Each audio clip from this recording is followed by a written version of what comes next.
Bonjour. Bonjour. Merci d'être dans ce studio. Vous êtes ancien préfet, vous avez passé 45 ans au ministère de l'Intérieur, vous avez beaucoup travaillé sur la question des violences urbaines. Vous avez d'ailleurs publié 40 ans dans les cités d'une enfance en HLM au ministère de l'Intérieur. La raison pour laquelle je vous invite ce matin, c'est qu'on a un sentiment d'explosion de la violence et je voudrais savoir si ce n'est qu'un sentiment ou une réalité. Deux exemples. Montgeron, agression homophobe contre un mineur, enquête ouverte avec des images insoutenables d'un véritable ensauvagement. Comble-la-Ville, une prof qui se retrouve à terre à cause d'un élève qui tente d'ouvrir la porte mais qui la bouscule très violemment. Enquête ouverte, 3 interpellations. Le point commun entre ces deux faits, c'est aussi que c'est filmé. Est-ce que ça empire vraiment ou est-ce que c'est parce que désormais on a des images qu'on a le sentiment que ça empire ? Non, je pense que ça empire vraiment. Et ça empire vraiment parce que ça touche des jeunes de plus en plus jeunes. Et les passages à la violence, à l'action directe sont spontanés.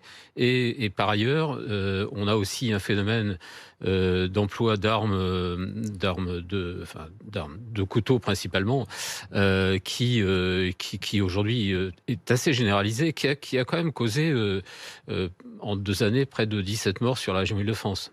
17 morts dans ce qu'on appelle des rixes, c'est ce qu'on a eu le sentiment de redécouvrir. Là encore, j'utilise le mot sentiment parce que il y a eu tout un débat, notamment avec le ministre de la Justice, qui disait qu'il y avait un sentiment d'insécurité. C'est une manière de minimiser.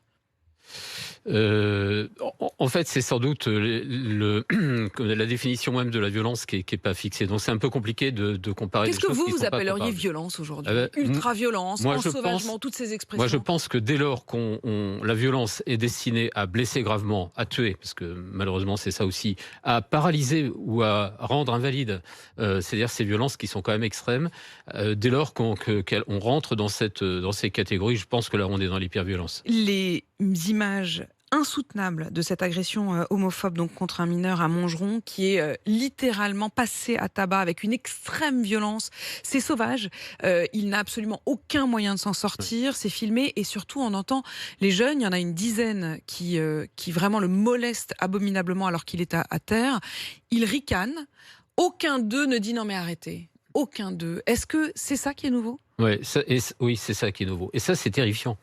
Parce que dans toutes les agressions, moi je les appelle pas les rixes, mais enfin peu importe, les agressions entre bandes que je suis actuellement, à chaque fois le scénario est le même. C'est-à-dire que à la fin de la bagarre, vous avez des jeunes qui sont à terre, souvent des mineurs, parfois de très jeunes mineurs.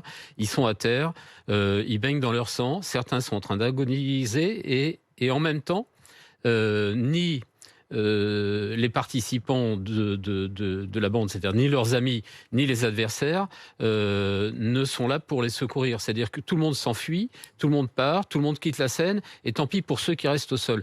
Et ça, c'est terrifiant, parce qu'il y a pas que la violence, quoi. Il y a aussi le manque de compassion complet à l'égard des victimes. Vous n'êtes pas